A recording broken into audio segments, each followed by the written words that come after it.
Vos saúdo com a paz do Senhor. Livro do Apocalipse, capítulo de número 4. Apocalipse, capítulo de número 4. Nós vamos ler o versículo de número 5. E com o teu exemplar da Bíblia aberto, depois nós vamos ler o capítulo 5 e o seu versículo de número 6.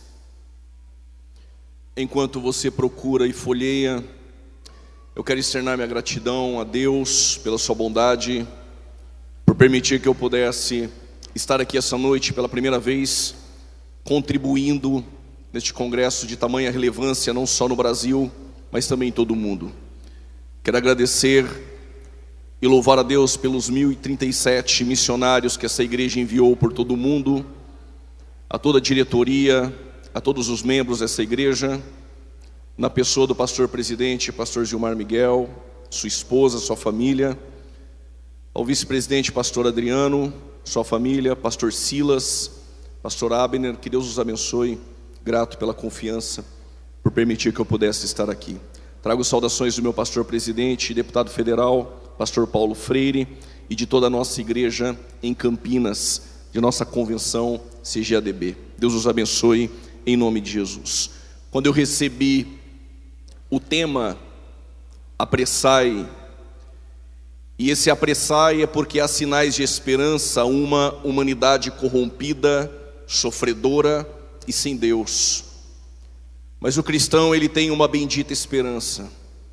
E este livro que nos fascina, este livro que nos empolga e que abrilhanta os olhos daqueles que amam as profecias futuras, o livro do Apocalipse e a mensagem essa noite nos trará essa esperança de volta ao nosso coração, caso ela tenha sido perdida. Versículo de número 5, os irmãos encontraram, digam amém. E do trono saíam relâmpagos, trovões e vozes, e diante do trono ardiam 7 lâmpadas de fogo, as quais são os 7 Espíritos de Deus. Diga bem forte: os 7 Espíritos de Deus estão diante do trono. Capítulo 5, verso 6, por gentileza. E olhei e vi que estava no meio do trono e dos 4 animais viventes, e entre os anciãos um cordeiro, como havendo sido morto, e tinha 7 chifres, 7 olhos, que são os 7 Espíritos de Deus, enviados a toda a terra. No capítulo 4, verso 5, você disse bem forte que os 7 Espíritos de Deus estão diante do trono. Mas no capítulo 5, verso 6, os 7 Espíritos de Deus é enviado para a terra. Há uma pergunta que paira essa noite neste congresso: o porquê que os 7 Espíritos de Deus do capítulo 4 está diante do trono, e porquê que no capítulo 5 ele é enviado para a terra? O que aconteceu entre o capítulo 4 e o 5 que mudou a logística dos 7 Espíritos de Deus? Antes de tomar o seu assento, quem são os 7 Espíritos de Deus? Isaías 11 diz: o espírito de temor do Senhor, de conselho, de fortaleza, de entendimento, de conhecimento e de sabedoria. Ele é o Espírito Santo de Deus. Toma o seu respectivo assento em nome de Jesus. Este livro, que tem 22 capítulos, 404 versículos, 12.000 palavras e 9 perguntas. Apocalipse é a revelação, e a expressão grega para revelação é tirar o véu. É Deus descortinando e desvelando para que João pudesse escrever as coisas que vistes, as que são e as que hão de acontecer. É perceptível e plausível enxergar Cristo como o tema central do Apocalipse. E não só o tema central do Apocalipse, ele é o tema central da Bíblia. Cristo está no centro da história. Quando o Verbo estava na eternidade, pela presciência, ele conhece toda a história. Quando o Verbo se faz carne na encarnação, ele pisa na história. Mas quando ele sobe a súmpita aos céus na ascensão e senta à destra do Pai, ele mantém o controle da história em suas mãos. É por isso que no capítulo 1 ao 3 deste livro ele se apresenta como o rei e o sacerdote. No capítulo 4 e 5 ele é o cordeiro entronizado no trono. Do capítulo 6 ao 18 ele é o juiz de toda a terra. E porque ele é o juiz de toda a terra, Salmos 19 versos 9, os seus julgamentos são justos. Salmos 89 versos 14, a base do seu trono também é justiça. Hebreus capítulo 1 versos 8, o cetro da justiça está em suas mãos. E do capítulo 20 ao capítulo de número 22, ele é o rei glorificado que reina para todo sempre. Neste livro a palavra trono aparece 46 vezes, a palavra poder e autoridade 40 vezes, a palavra rei aparece 37 vezes, a palavra adoração aparece 24 vezes, a palavra cordeiro, remetendo a Cristo, aparece 28 vezes, para que você entenda o que o livro quer nos ensinar. Ele é o cordeiro que foi morto e reviveu, ele é o rei glorificado que está sentado em seu trono, digno de ser adorado, honra, glória e louvor por toda a eternidade, aquele que tem o domínio e poder para todo sempre. A revelação veio de Deus a Cristo, de Cristo a um anjo, de um anjo a João, e de João até nós. 175 vezes aparece a expressão anjos no Novo Testamento, 67 vezes só no livro do Apocalipse, mas eles tiveram participações diretas no ministério de Cristo. Quando Jesus nasceu, quem o adorou foram os anjos. Quando ele está 40 dias sem comer e provavelmente sem beber, quem levou pão foi um anjo. Quando ele está no Getsemane em agonia, quem foi o consolar foi um anjo. Domingo pela manhã, quando ele ressuscitou, quem disse que ele não estava mais no sepulcro foram os anjos. Quando ele ressuscitou, ficou 40 dias com os discípulos, subiu a súbito aos céus, quem disse? Varões galileus, este mesmo que vocês viram subir, em breve, em breve, em breve, em breve, ele voltará. Mas para pregar o evangelho, ele não chamou os anjos, ele chamou eu e você. Mas nós somos imperfeitos, sim, mas aquele que começou a boa obra, mas aquele que começou a boa obra, mas aquele que começou a boa obra é fiel para terminar.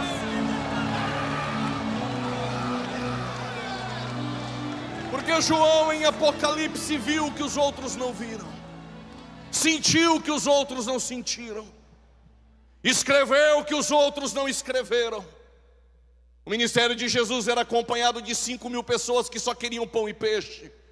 Mas de 5.000 pessoas em 1 Coríntios 15 verso 6, somente 500 pessoas e mais Tiago viram ele ressuscitar. Mas de 500 pessoas, só 120 em Atos 2 estão orando no cenáculo. Mas de 120, só 70 vão para o evangelismo na grande comissão em Lucas 10. Mas dos 70, só 12 andaram com Jesus. Só que de 12, só 11 tomaram ceia. Só que de 11, só 3, Pedro, João e Tiago, foram para a casa de Jairo, para o Monte da Transfiguração e para o Getsemane. Mas dos 3, só João está aos pés da cruz. Aí você me pergunta, por que só João viu o que ninguém viu, sentiu o que ninguém sentiu, alcançou um nível que os outros não alcançaram? Quer ter intimidade, quer ter sensibilidade com Ele, quer atingir um nível de espiritualidade, vai com Jesus até o fim. Aleluia! Filho de Zebedeu e de Salomé, irmão de Tiago, companheiro na aflição, no reino e na paciência. Companheiro na aflição, porque Romanos 8,17, se tu é participante da aflição, também será participante da glória. Companheiro do sofrimento, 2 Timóteo 2,12, se com ele você sofre, com ele tu também reinará. Aí vem a doxologia de João às 7 igrejas da Ásia. Graça e paz da parte daquele que era, que é e que há de vir, dos 7 Espíritos de Deus. 4 verdades João traz. Ele é a fiel testemunha.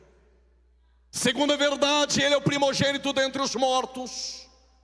Como ele pode ser o primeiro a ressuscitar, se houve ressurreições que antecederam a dele no Antigo Testamento? Se no Novo Testamento 3 ressurreições antecederam a dele, a de Lázaro, a da filha de Jairo e do filho da viúva de Naim, detalhe, todos eles ressuscitaram. mas morreram novamente. Ele é aquele que ressuscitou para nunca mais morrer. Vou repetir: é aquele que ressuscitou para nunca mais morrer.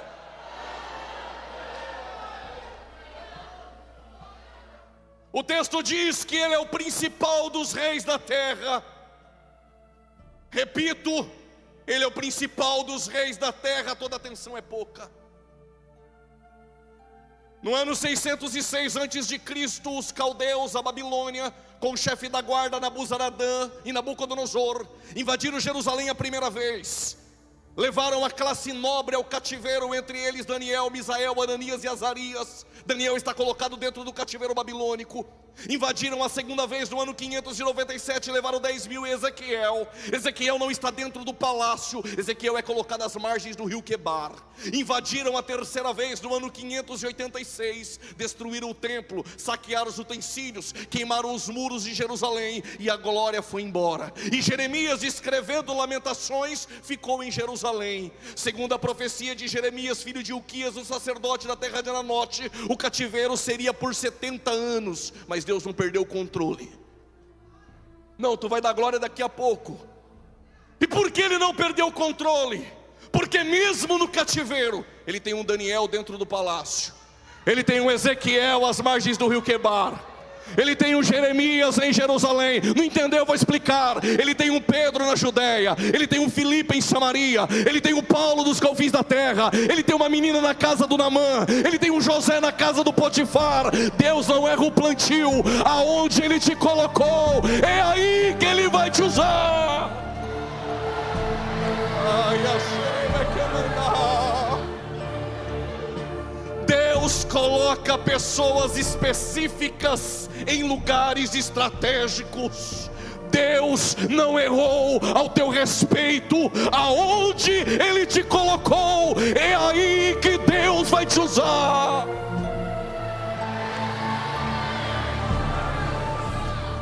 Isso aqui não é revelação, mas tem gente no nosso meio pensando: e quando não é Deus que coloca e é o homem?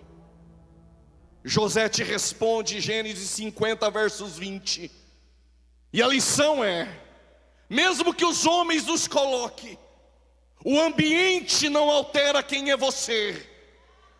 Se tu tem o Espírito de Deus, diga como José: Deus tornou o mal em bem. Deus não errou o plantio. Aonde você está, Deus tem propósitos na tua vida. Mas é sobre isso que eu quero falar. Porque Deus coloca pessoas específicas em lugares estratégicos. Porque o monarca da Babilônia, Nabucodonosor, vai sonhar. Diferente de Faraó, ele não conta o sonho. Ele pede para revelar e depois interpretar o sonho. Arioque, o chefe da guarda, passa um pregão em Babilônia, procurando um mago, astrólogo, adivinho que pudesse interpretar e revelar o sonho. Não encontrou ninguém. Mas tem um moço orando 3 vezes ao dia. Não precisa dar glória, porque todo judeu ora 3 vezes ao dia, ele só faz a lição de casa. Os judeus oram 3 vezes ao dia, os muçulmanos rezam 5. Não me pergunte como funciona isso. Paulo disse: e nós é sem cessar. Ele está orando 3 vezes ao dia, com as janelas abertas rumo a Jerusalém. E Deus deu a ele a revelação. Ele compareceu diante do rei Nabucodonosor e disse: tu sonhaste com uma estátua.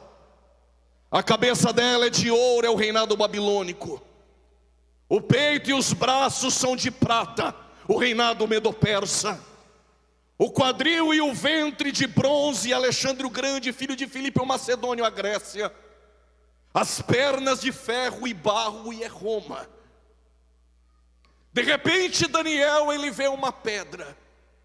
E esta pedra, ela toca na estátua e a estátua se desmorona. Pergunta essa noite: quem é a pedra? O que o texto quer nos ensinar? A Babilônia passa, os medo-persas passam, A Grécia passa, Roma passa, os governantes passam, presidente da república passa, prefeito passa, deputado passa, cadeira de pastor passa, mas o reino eterno da pedra que vem e é Cristo subsiste eternamente.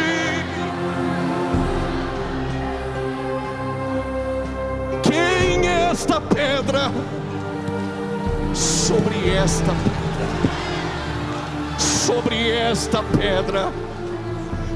esta pedra edificarei a minha igreja, e as portas do Hades, das ânsias da morte, as portas do inferno não podem prevalecer contra ela. Ele é o principal dos reis da terra. João diz, ele é a fiel testemunha, o primogênito dentre os mortos. Ele é o soberano dos reis da terra. João para e diz, mas ele é aquele que nos amou, e com teu sangue nos lavou. Só por causa desse glória eu vou explicar. Um menino judeu completava 13 anos de idade e passava por uma celebração chamada de Bar Mitzvah. Bar, filho, Mitzvah, mandamento. Com 13 anos de idade, ele já era filho do mandamento, decorava 613 preceitos da lei, agora ele pode se casar. O menino judeu não completava 20 anos sem se casar. Ele ia até a casa da pretendente, ela tinha 14 ou 15 anos de idade. Ele levava uma quantia de prata no bolso para pagar o dote, levava o suco de uva e levava um contrato. Ele chegava na casa da pretendente, batia na porta, os pais dela abriam, ele entrava, olhava para a moça e dizia, quer se casar comigo?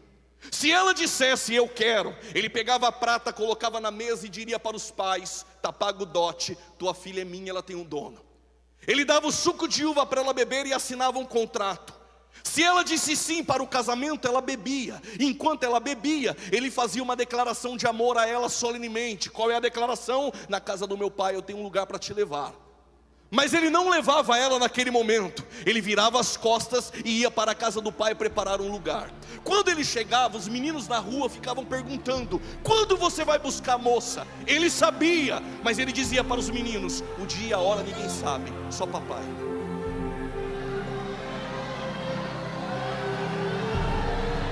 Não, segura que eu não terminei. Eu vou explicar isso aqui melhor. Ele deixou a eternidade, se fez carne e não deixou de ser Deus. Você não entendeu? Eu vou dizer de novo. Ele se fez carne e não deixou de ser Deus. Como homem ele chora por um amigo, mas como Deus ele disse, sai para fora Lázaro. Como homem ele disse, tenho sede, mas como Deus ele diz, quem tem sede vem, eu tenho água da vida eterna. Como homem ele disse, estou cansado, mas como Deus ele sobe numa montanha e diz, vinde a mim os cansados e sobrecarregados, que eu vos aliviarei. Como homem ele dorme na popa do barco, como Deus, quem é este, que até o vento e o mar lhe obedecem? Ele chegou na nossa porta, eis que estou à porta e bato. Você abriu, ele entrou. Ele olhou para você e disse, quer se casar comigo? É porque com Jesus não tem ficada. Com Jesus é casamento. É na alegria, é na tristeza, é na dor, é na doença. Quando você disse sim, eu quero, ele não pagou com prata, ele pagou com sangue. E ele está dizendo, tu tem um dono, tu tem um dono, tu tem um dono, tu tem um dono. Por isso que na ceia é só para quem casou com Jesus. Quando você está bebendo, tem uma declaração de amor, só para os casados com Jesus. A declaração lá vai, não se turbe o vosso coração, crede em Deus e também em mim. Na casa do meu pai, na casa do meu pai, eu tenho uma morada para te levar.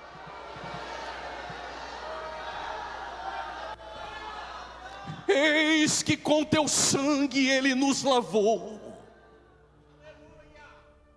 e com teu amor ele nos amou. Quando João termina de dizer isso, João ouve uma voz, é como uma voz de trombeta. Quando João para e olha, João o vê e João cai como morto. Quem é este que veio a Pátimos?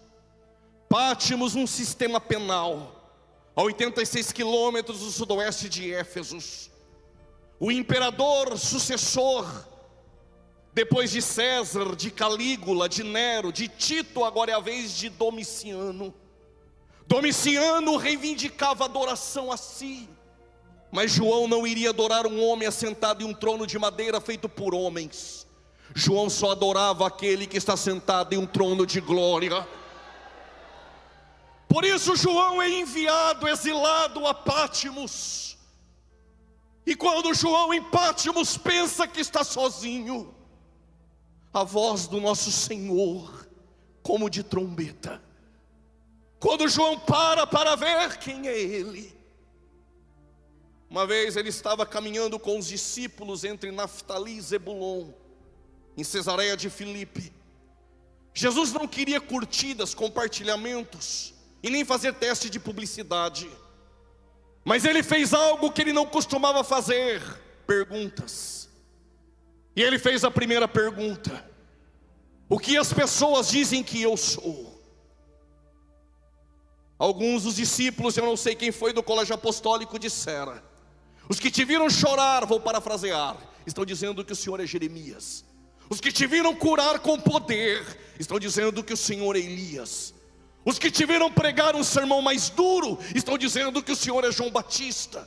E ele diz: e vocês? O que vocês dizem que eu sou? Eu não sei aqui em Camboriú, mas em São Paulo, aos domingos, 9 horas da manhã, as testemunhas de Jeová, que tem como fundador Charles Taze Russell, eles batem na porta de nossas casas. Eles vão dizer que Jesus não é Deus, que Ele é uma criatura que foi criada em algum tempo da eternidade, nada mais. Se perguntar para os mormons, que tem como fundador Joseph Smith, eles vão dizer que Jesus é um polígamo casado com Marta e Maria, em João capítulo de número 2, as bodas de Caná, e o mesmo irmão de Satanás e filho de Adão. Se perguntar para os adventistas, que tem como fundador Guilherme Miller, eles vão dizer que Jesus é o arcanjo Miguel. Se perguntar para os kardecistas, eles vão dizer: ele nunca teve um corpo, somente um espírito elevado que no hinduísmo alcançou o karma. Se perguntar para os budistas de Siddhartha Gautama, eles vão dizer que Jesus não é Deus, é só um homem que deixou um bom exemplo de liderança a ser seguido e nada mais. Mas se você perguntar para a maior religião que cresce no planeta, os muçulmanos, eles vão dizer: Jesus não é Deus, Ele é só um profeta e nada mais. Mas se nós pudéssemos caminhar há 2000 anos atrás e encontrasse uma mulher em Samaria sem o cântaro na mão, ela iria dizer: para eles eu não sei, mas para mim ainda é aquele que tem água da vida eterna. Isaías vai dizer: para mim Ele é o conselheiro, Deus forte, Pai da eternidade, a raiz de Davi. Jó vai dizer: para mim Ele é o Redentor que vive. João Batista vai dizer: para mim Ele é o Cordeiro de Deus que tira o pecado do mundo. Pedro vai dizer: para mim Ele é o Cristo, o Filho do Deus vivo. Para João Ele é cabelos brancos como a neve, olhos como chamas de fogo, os seus pés como latões reluzentes, o seu vestido é branco, puro e santo. Ele é o princípio e o fim, o alfa e o ômega, aquele que era, que é e que há de vir para todo sempre. Para Daniel Berg, Gunnar Wingren há 111 anos. Para Gideões missionários da última hora, há 38 anos. Para nós Ele ainda é o que salva, o que cura, o que liberta, batiza com o Espírito Santo. Pelo amor de Deus, dá um pulo da cadeira. Cadê os crentes que vão morar no céu? Xará, sorebe que mancho. Estou sentindo a presença dEle em nosso meio essa noite.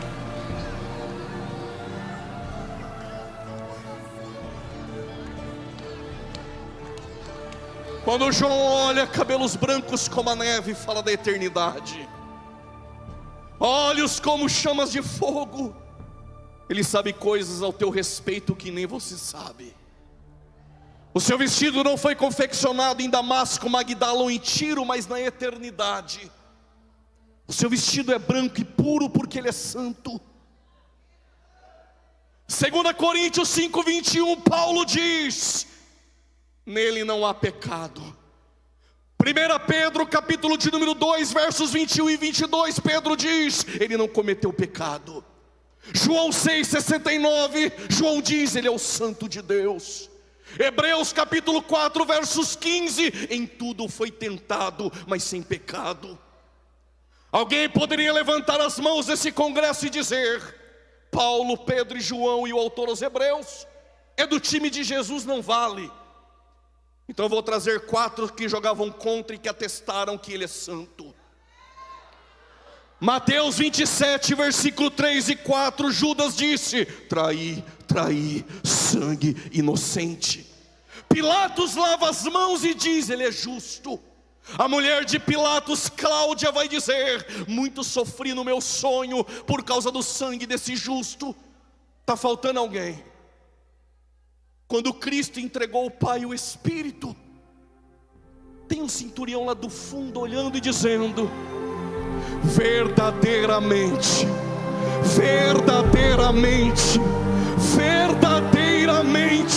ele é o Cristo, o Filho do Deus vivo.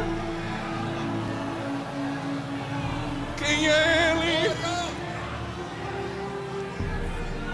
João escreve: a igreja de Éfeso, Esmirna, Pérgamo, Tiatira, Sardes, Filadélfia e Laodiceia. Para todas elas ele se apresentou de maneira distinta. Para Éfesos é o que está no meio dos castiçais. Para Esmirna, o que foi morto e reviveu. Para Pérgamo, da sua boca uma espada aguda. Para Tiatira, os seus pés como latões reluzentes saindo da fornalha. Para Sardes, aquele que tem os 7 Espíritos de Deus. Para Filadélfia, aquele que tem a chave de Davi. E para Laodiceia, o Amém, a fiel testemunha. E o que nós aprendemos com as 7 igrejas da Ásia? A primeira coisa: o relatório dos homens é diferente do relatório dos céus.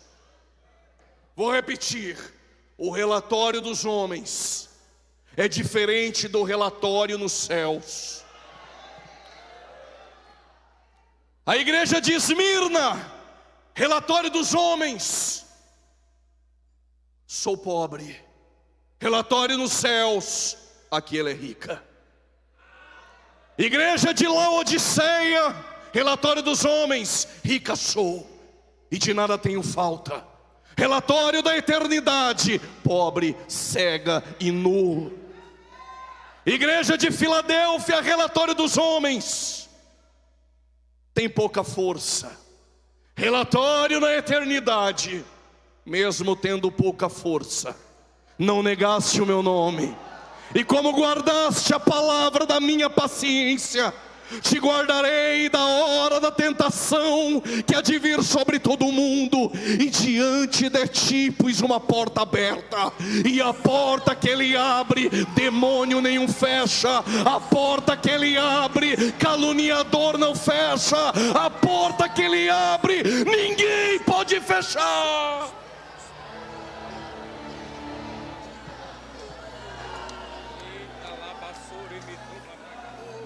Aprendo mais uma coisa com as 7 igrejas da Ásia: todas elas têm reprimenda, elogio, exortação e promessa. Só tem uma que não tem elogio: Laodiceia. E só tem 2 que não tem reprimenda: Esmirna e Filadélfia. Mas para todas elas ele disse uma frase: e quando eu disser, não sou movido a glória a Deus, mas quando eu disser, tu tem 2 opções: ou ficar aí assentado, segurando nessa cadeira, tremendo de medo, ou levantar dela e glorificar a Ele. Qual é a palavra?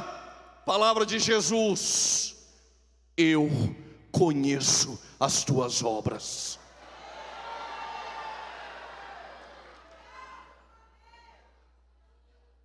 Como ele Ele conhece as tuas obras. A recompensa não virá dos homens. A recompensa, ela vem da eternidade.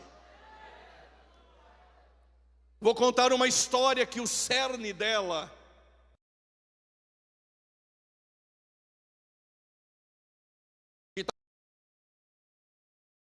fazer barulho, eu vim para você pensar. Quem está comigo, diga amém. Um bom samaritano veio passando e encontrou um homem machucado, e você conhece a história. O levita e o sacerdote passaram de largo. O bom samaritano pegou aquele homem, colocou na cavalgadura, e ele foi até a estalagem e disse para o hospedeiro: pastor Gilmar, estou te dando 2 moedas, cuide dele. Se gastar mais das 2, quando eu voltar eu te pago. Eles não pegaram. Eu vou explicar melhor. O bom samaritano é Cristo, e Ele cuida daqueles que nós desistimos. E depois de curar, Ele foi na estalagem e disse para o hospedeiro: cuide do que é meu. Estou te dando 2 moedas, pastor Gilmar. Se tu gastar mais do que as 2, e vai gastar roupa, dinheiro, gasolina, saúde, tempo, fica tranquilo, ele disse, quando eu voltar eu te pago. Tua recompensa não vem dos homens. Tua recompensa, ela vem da eternidade. Prove, eu te provo. Romanos 14:10, todos compareceremos no tribunal de Cristo. Apocalipse 22, versos 12, comigo está o meu galardão, eis que venho cedo sem demora. Tem mais, tem mais. 2 Timóteo capítulo 4, versos 8, desde agora a coroa da justiça está guardada e reservada pelo justo juiz, não só a mim, mas a todos aqueles que amam a sua vinda. Tiago capítulo 1, versos 12, bem-aventurado o varão que suporta a tentação, porque depois de suportar, dar-te-ei a coroa da vida. 1 Pedro capítulo 5, versos 4, aos presbíteros como eu, disse Pedro, que cuidam do rebanho, voluntariamente, não por torpe ganância. Versos 4, dar-te-ei a coroa de glória. 1 Coríntios capítulo 9, versos 25, dar-te-ei a coroa incorruptível. 2 Timóteo capítulo 4, versos 8, coroa da justiça. Tiago capítulo 1, versos 12, coroa da vida. 1 Pedro capítulo 5, versos 4, coroa de glória. 1 Coríntios capítulo 9, versos 25, coroa incorruptível. O que eu faço, pregador? Apocalipse 2:11, ser fiel até a morte, e dar-te-ei a coroa da vida. O que eu faço, pregador? Apocalipse 3:11, guarda o que tens, guarda o que tens, guarda o que tens, guarda o que tens, guarda o que tens, para que ninguém tome a tua coroa. Quem tem ouvidos ouça o que o Espírito diz às igrejas. Última coisa que aprendemos com as 7 igrejas da Ásia: todas elas tinham algum desvio doutrinário. Havia a doutrina em Tiatira da profetisa Jezabel. Ela profetizava, mas não era Deus. Talvez se fizesse um pix, ela contava mais uma. Aos falsos profetas desse Brasil, conheço um Deus que virá em juízo e não tardará.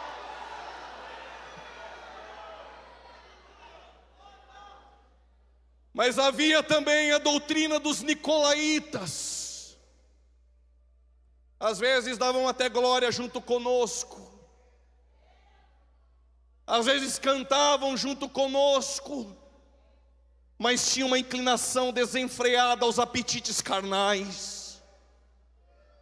Mas em Pérgamo tinha uma doutrina chamada doutrina de Balaão. Balaão fez os hebreus tropeçarem no deserto pela prostituição. Eu amo esse silêncio também. Mas em Judas capítulo 1, versos 11, existem obreiros que entraram pelo caminho de Balaão, em busca do prêmio, em busca da ganância. 2 Pedro capítulo 2, Pedro diz quem são os que fazem comércio da fé. Eles estão nas prateleiras de Balaque. Tem de 5.000, tem de 4.000, tem de 3.000, tem de 2.000. Põe a câmera aqui por gentileza. Mas ainda tem profetas que não se venderam. Vou repetir, mas ainda tem profetas que não se venderam. Aleluia! Ele está na casa essa noite. Ele está na casa essa noite. Deixa eu contar um segredo para os senhores e senhoras. Para cada 400 falsos, Deus tem um verdadeiro. Mas vou contar uma boa notícia. Nos púlpitos das congregações, os pregadores de praças, os adoradores e não os cantores de shows, Deus escondeu também mais 7.000. Tem alguns aqui essa noite? Deixa eu ver se tem. Deixa eu ver se tem. Se não pode dar glória a Deus, eu sei em qual você está, qual o lugar que tu está. Mas ainda tem profetas, adoradores que não se venderam. Sinta a presença do Espírito em nosso meio.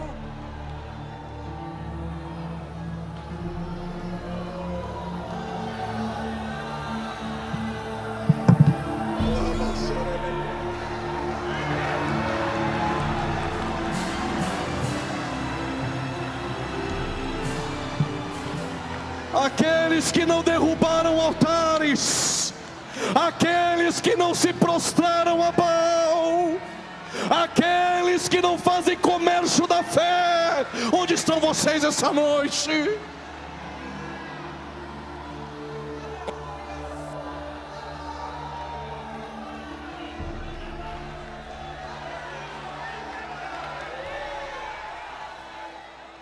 Olhem para cá, por gentileza. Segura, porque eu preciso terminar.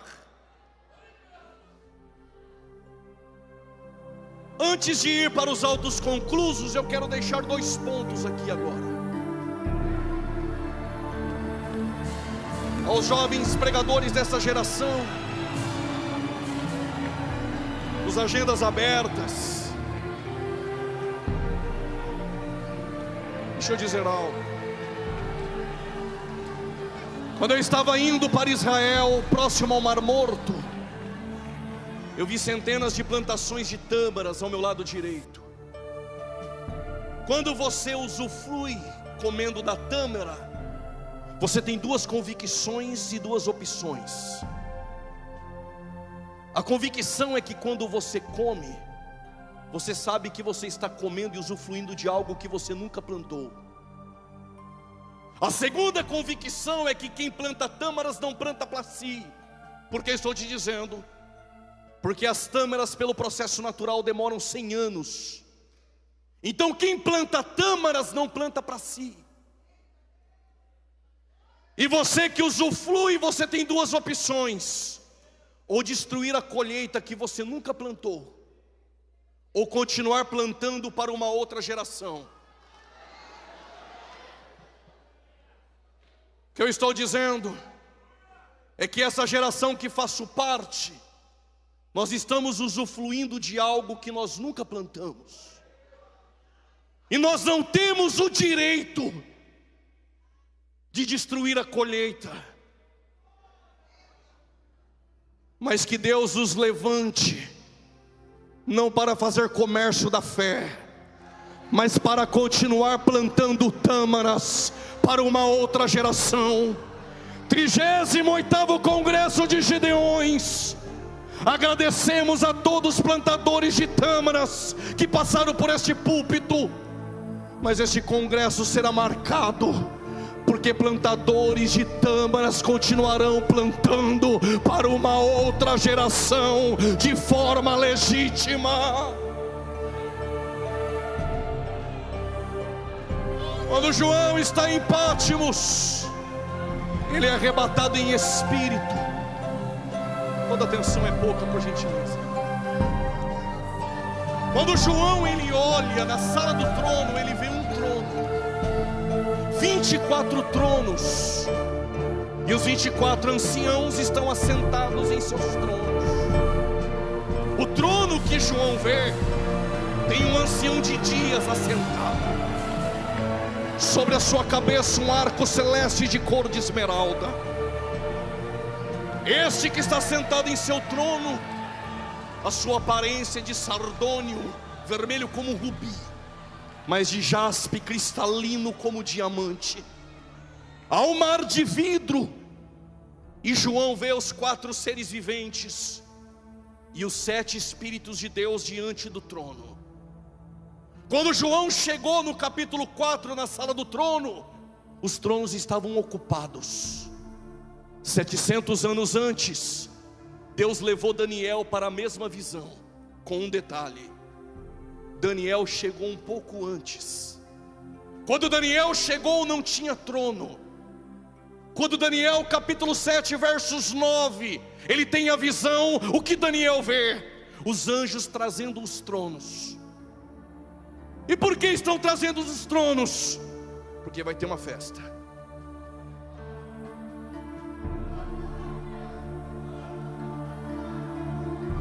Só que o Daniel, ele vê os tronos sendo trazidos, e quando João está lá, ele já vê os tronos ocupados. E João vê um livro selado, por dentro e por fora escrito.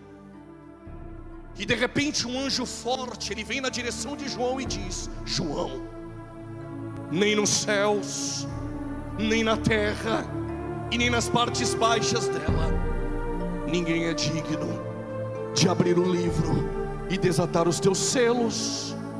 João começa a chorar. Daniel capítulo de número 7 versos 13. O que Daniel viu? O ancião de dias se assentou no seu trono. Os 24 anciãos assentaram em seu trono, mas foi trazido um outro trono à destra. E o que Daniel viu? Um semelhante ao Filho do Homem, subindo em meio às nuvens. E quando ele chega nas nuvens, o que Daniel vê? Versículo 13. Os anjos recepcionam ele lá na portaria e vão trazer ele até o ancião de dias. Mas enquanto o Filho do Homem está subindo lá em cima, João está chorando. E porque João está chorando, ninguém é digno de abrir o livro.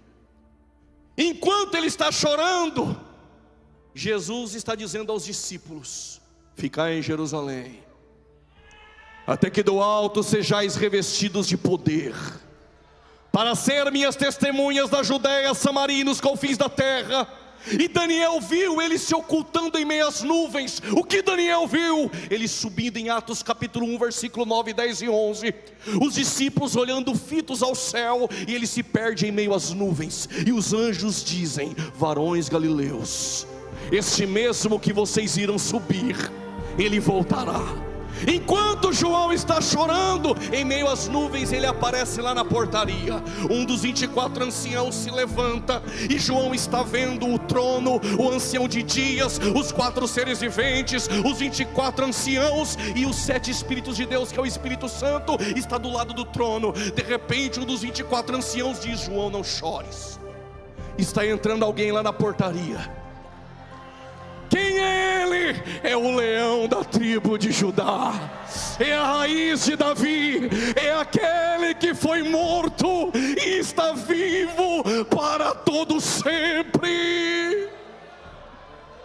E quando ele está caminhando, os 4 seres viventes, um semelhante à águia, um semelhante ao leão, um semelhante ao filho do homem, um semelhante ao boi, se prostram. Os anjos se prostram. Os 24 anciãos começam a cantar um novo cântico: digno é o Cordeiro, de honra, de glória e de louvor. E que compraste para Deus tribos, línguas e nações. Segura um pouquinho. Quando ele entra, os 7 Espíritos de Deus descem.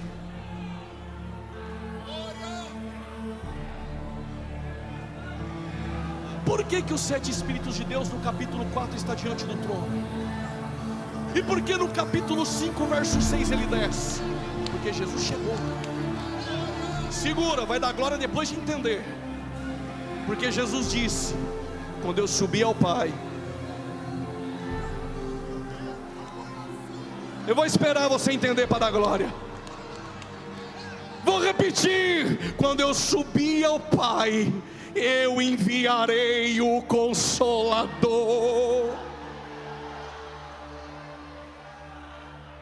Faz assim para ele. Se ele não dá glória é porque está ruim mesmo.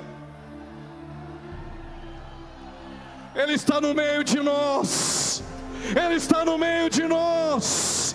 Se tu pode levantar a tua mão aos céus e adorar a Ele.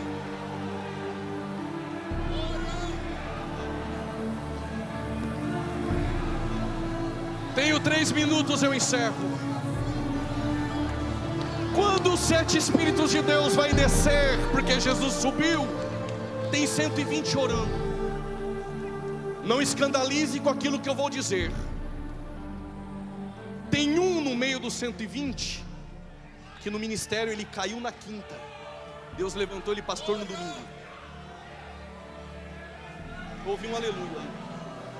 Vou repetir de novo. No meio dos 120 tem um que caiu no ministério na quinta. Deus levantou ele pastor no domingo. Jesus chamou ele para orar e disse: Pedro, antes que o galo cante 3 vezes me negarás. Quantas vezes? No Getsemane ele dormiu 3 vezes. No Sinédrio negou 3 vezes. Jesus foi para Galileia e fez 3 perguntas. Eu vou repetir. Ele dormiu 3 vezes. Na quinta-feira ele negou 3 vezes. O que Pedro pensou? Neguei diante do Pai. Porque se eu neguei a Cristo, eu nego o Pai. Para mim acabou. Só que Jesus disse: eu espero vocês na Galileia. Segura. Dormiu 3 vezes. E na quinta-feira negou 3 vezes. E no domingo Jesus apareceu e fez 3 perguntas. Porque no mesmo lugar que negou, ele prega, e quase 3.000 almas se convertem. É noite de restauração para o teu ministério. Ele ainda acredita em você, o Espírito da verdade.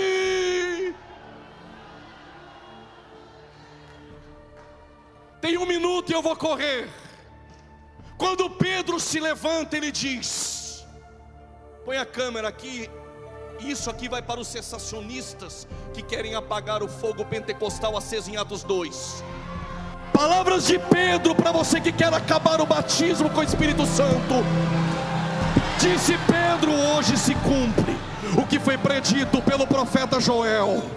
O Espírito é derramado sobre toda a carne, e o dom de Deus é para nós, para vós, para os que estão de perto, para os que estão de longe, para os vossos filhos e para quantos Deus ainda chama. São os batizados com o Espírito Santo.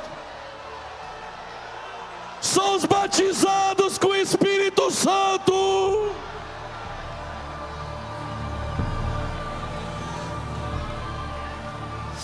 Sinta a presença, sinta a presença desse Espírito.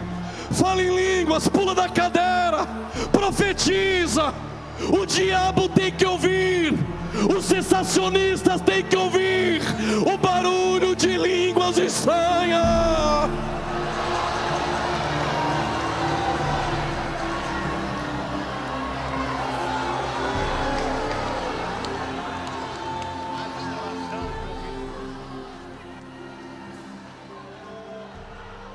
Coloque-se de pé com a permissão do pastor.